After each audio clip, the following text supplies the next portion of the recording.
Sebelum lanjut ke video, gue pengen address dulu seputar konten Hunter x Hunter di channel ini.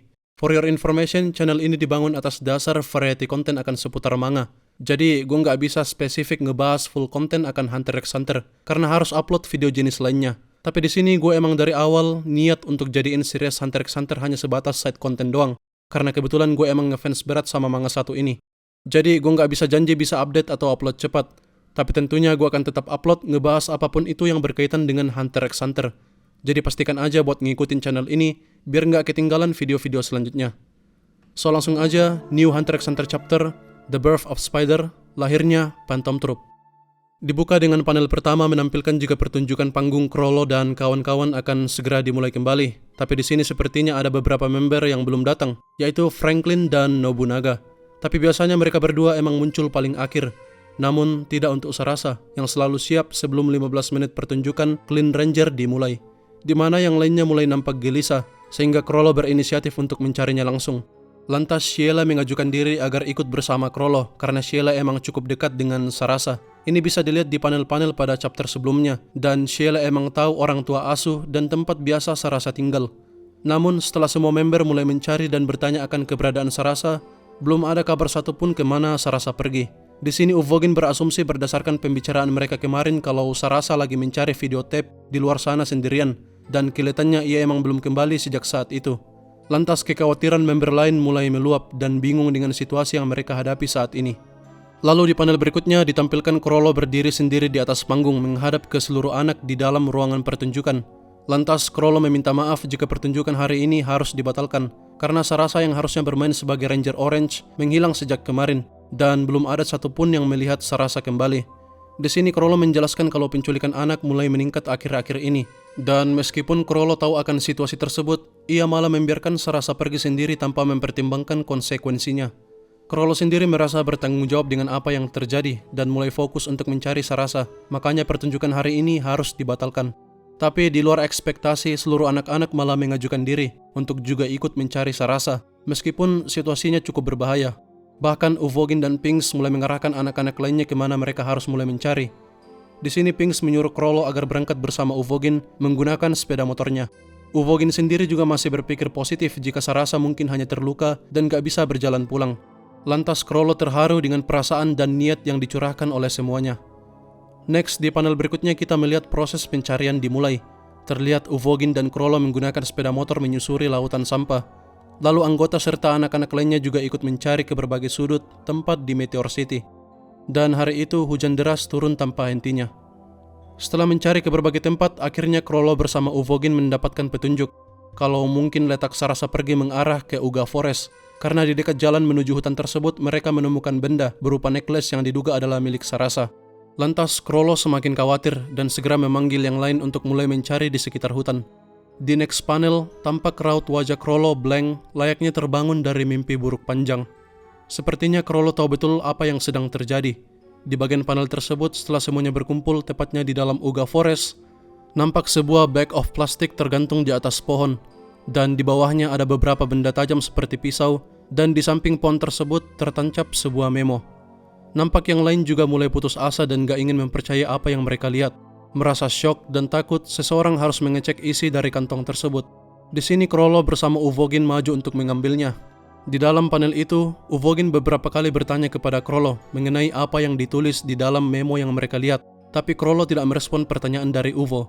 Setelah Uvo memotong tali dari plastik tersebut dan Chrollo menangkap dan mulai perlahan membuka isinya, dan iya, tubuh Sarasa beserta memo lainnya yang tertancap di dahinya. Despair, pain, regret, sorrow, angry, berbagai macam perasaan yang tergambar melalui wajah Chrollo di momen tersebut, dan semua member lainnya merasakan hal yang sama. Uvogin yang tampak benar kesal dan marah berada tepat di samping Chrollo langsung bertanya kembali mengenai isi dari memo yang ditulis oleh para pelaku.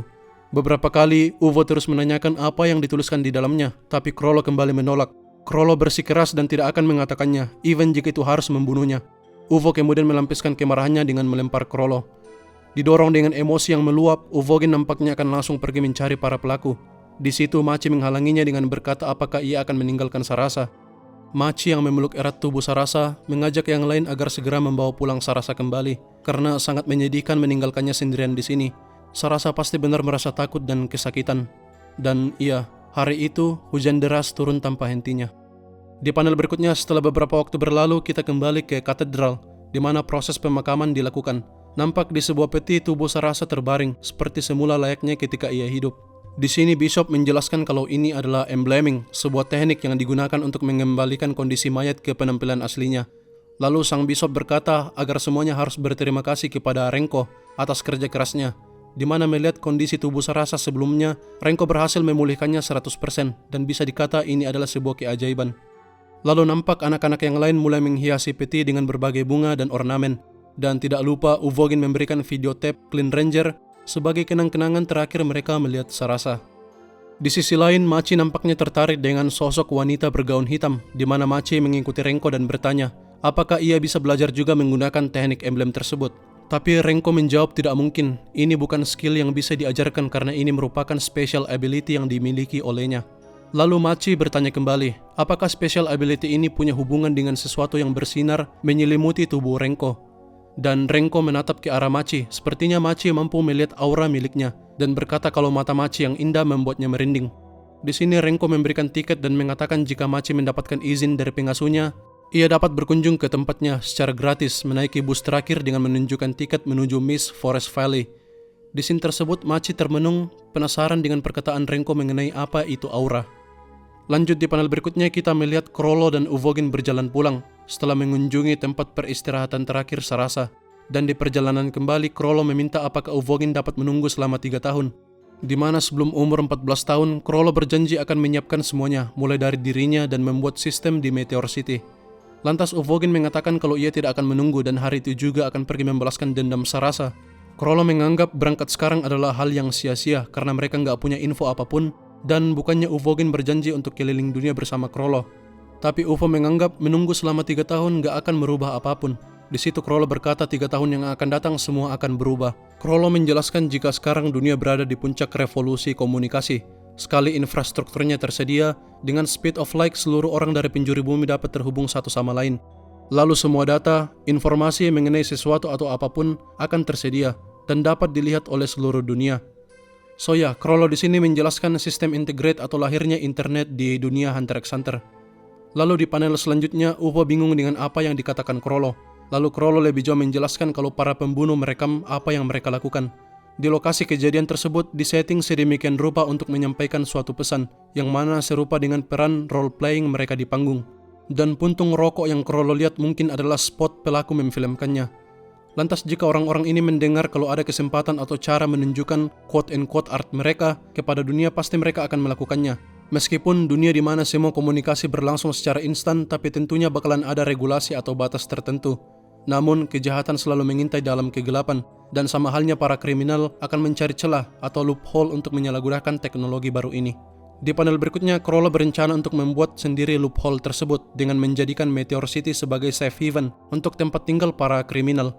Namun dari semua penjelasan Chrollo, Uvogin masih ngeh akan situasinya. Typical enhancer, penjelasan nggak mempan. Tapi Shalnark tiba-tiba muncul dan menjelaskan secara singkat jika Chrollo ingin menggunakan teknologi baru ini untuk ngebuat tempat persembunyian para kriminal di Meteor City. Jadi mereka bisa menemukan orang yang mereka cari, dan akhirnya Uvogin paham juga. Lalu Shalnark, Franklin, Nobunaga, Machi, Paku, Phaeton, dan Pinks mengatakan mereka akan ikut membantu Chrollo. Di scene itu menjelaskan 3 tahun akan berlalu dengan cepat, banyak hal yang harus dipersiapkan, pengetahuan dan teknologi untuk mencari para pelaku, lalu kekuatan dan skill yang diperlukan untuk mengatasinya. Tapi Chrollo mengatakan kita membutuhkan sesuatu yang bahkan lebih penting untuk memastikan kejadian seperti Sarasa tidak terulang kembali. Mereka harus mengorbankan dan memberikan hidup mereka sepenuhnya. Setelah 3 tahun berlalu, Chrollo akan membunuh banyak orang. Sarasa pasti tidak menginginkan hal tersebut. Jika ia bisa bertemu kembali dengan Sarasa suatu hari di suatu tempat, Chrollo akan memohon dan memohon pengampunan sampai Sarasa memaafkannya. Meskipun Chrollo sadar pertemuan seperti itu tidak mungkin, tapi Chrollo tidak akan pernah membiarkan para pelaku lolos selama ia masih hidup. Ia tidak bisa membayangkan dengan melihat sistem hukum yang sekarang para pelaku tidak akan pernah tertangkap atau mengakui perbuatan kejam mereka. Oleh karena itu, Chrollo sepanjang hidupnya memilih menjadi seorang villain yang akan ditakuti oleh seluruh dunia. Dan Chrollo berjanji akan mengubah segalanya. Di scene tersebut, Chrollo meminta bantuan Uvogin agar menjadi leader dari trup atau kelompok mereka. Tapi Uvogin menolak dan mengatakan Chrollo yang akan menjadi pemimpin dari kelompok mereka. Dan dengan ini, Chrollo sebagai kepala yang lain akan mengikutinya sampai nafas terakhir. Di hari itu mereka semua mengikat janji kepada Krollo, dan setelah beberapa tahun berlalu, di umur ke-14, inilah awal titik balik terbentuknya Spider, The Origin of Phantom Troop. Dan itulah akhir dari chapter 397. Mungkin bisa dikata ini adalah salah satu chapter paling tragis sekaligus dark dalam series Hunter x Hunter mengenai asal-usul para laba-laba. Meskipun penjelasannya belum sepenuhnya, ada beberapa missing link yang perlu dijelaskan oleh Togashi di flashback berikutnya. Seperti apa isi dari 2 memo note di lokasi kematian Sarasa, lalu di panel di mana semua original anggota member troop berkumpul, mengapa Sheila nggak bergabung, malahan ia tampak pergi dan malah menjauh. Dan setelah flashback beberapa tahun kita tahu kalau Sheila udah nggak bersama member troop lainnya. Apakah karena Sheila merasa paling bersalah dengan kematian Sarasa? Entahlah, banyak hal aneh dan misterius akan karakter satu ini. Tapi gue tetap yakin 100% kalau Sheila memainkan peran besar dan punya hubungan dengan terjadinya genosida pembantaian Kuruta Clan. Dan ada beberapa poin menarik yang gue bisa tarik dari chapter ini, yaitu seperti Machi adalah anak pertama yang membangkitkan aura dengan kondisi spesial. Dan Renko kemudian besar menjadi guru Machi dalam mempelajari kekuatan nennya. Oh ya, satu hal lagi, kita belum tahu pasti apakah Krollo dan lainnya sudah menemukan para pelaku kriminal atau organisasi yang mereka cari atau terlibat dengan kematian Sarasa sampai pada titik timeline menuju Dark Continent. Ini belum dikonfirmasi oleh Togashi, tapi ada satu teori yang mengatakan kalau semua hal yang terjadi punya kaitannya dengan Pangeran Keempat Kakin, dari mulai kematian Sarasa sampai kepada pembantaian suku Kuruta.